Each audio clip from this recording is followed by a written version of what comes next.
迄個是出國的大月，今仔台大病院甲中央航空簽署合作備忘錄，要來推動空中輪椅的計劃哦。結合醫療甲航空的專業，要來宣導旅遊醫學的知識，嘛來提升飛輪機的醫療設備。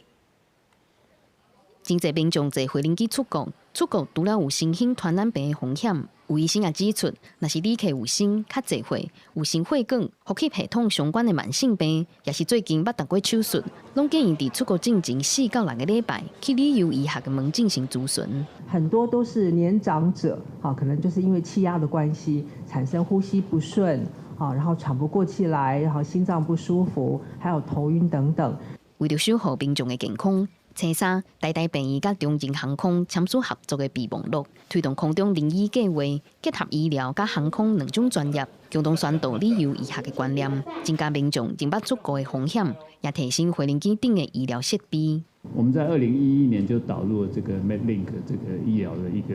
諮詢的服務，那透過在空中跟地面的這個專業的醫療團隊的聯繫來提供一些必要的協助。那在2019年，我們就啟動了這個空中人醫的一個計劃，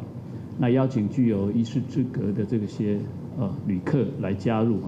那如果航班上有遇到旅客需要醫療照護的話，我們就可以透過這個 MedLink 的地面的諮詢，跟在空中